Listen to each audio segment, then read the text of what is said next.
പ്രളയബാധിതർക്കായി പാലാ നഗരസഭയുടെ നേതൃത്വത്തിൽ പ്രവർത്തിക്കുന്ന ദുരിതാശ്വാസ ക്യാമ്പിൽ കഴിയുന്നവർക്ക് വിവിധ സംഘടനകളുടെയും സ്ഥാപനങ്ങളുടെയും നേതൃത്വത്തിൽ സഹായ വിതരണം നടത്തി. ദുരിതാശ്വാസ ക്യാമ്പ് പിരിച്ചുവിടുന്നതിനുള്ള ഉത്തരവ് ഇതുവരെ ലഭിച്ചിട്ടില്ലെന്ന് ആക്ടിംഗ് ചെയർപേഴ്സൺ മായ രാഹുൽ അറിയിച്ചു.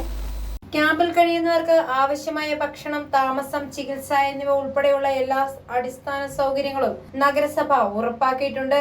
ആക്ടിംഗ് ചെയർപേഴ്സൺ മായ രാഹുൽ ക്യാമ്പ് സന്ദർശിച്ച് അന്തേവാസികൾക്ക് തുണിത്തരങ്ങളും മറ്റ് ആവശ്യ സാധനങ്ങളും വിതരണം ചെയ്തു. പാലായിലെ പ്രമുഖ ടെക്സ്റ്റൈൽ സ്ഥാപനത്തിന്റെയും പാലാ അൽഫോൺസ കോളേജിലെ NSS യൂണിറ്റ് 001-002 എന്നിവരുടെ നേതൃത്വത്തിലാണ് ക്യാമ്പിലേക്ക് സാധനങ്ങൾ കൈമാറിയത്. NSS programme officer doctor Rosemary Philip, Sunitha Santhan, Lakshmi Sharmila എന്നിവർ പരിപാടിയിൽ പങ്കെടുത്തു. നിലവിൽ 25 പേരാണ് ക്യാമ്പിൽ കഴിയുന്നത്. മഴയ്ക്ക് ശമനമായതോടെ ക്യാമ്പിലുള്ളവർ തങ്ങളുടെ വീടുകൾ ശുചീകരിക്കുന്നതിനുള്ള നടപടികൾ ആരംഭിച്ചതായി അധികൃതർ അറിയിച്ചു. ക്യാമ്പിലുള്ളവർക്ക് ആവശ്യമായ മെഡിക്കൽ സേവനങ്ങളും ലഭ്യമാക്കിയിട്ടുണ്ട്. ആരോഗ്യ standing committee chairperson Rajitha Prakash, Tony Thaiparambil, Lissykutty Mathew എന്നിവരും പരിപാടിയിൽ പങ്കെടുത്തു.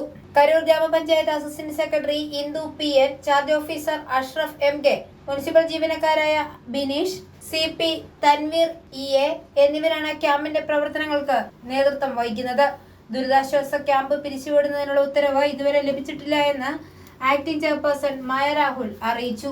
ഓഗസ്റ്റ് 1, 2026 ഈ ഒരു പ്രളയത്തിനോട് അനുബന്ധമായി തുടങ്ങിയ ഈ camp Mahatma Gandhi higher secondary school പാലായിലെ പാലാ മുനിസിപ്പാലിറ്റിയുടെ അധീനതയിലുള്ള ഈ ഒരു പ്രദേശത്ത് ആദ്യത്തെ ക്യാമ്പായിരുന്നു.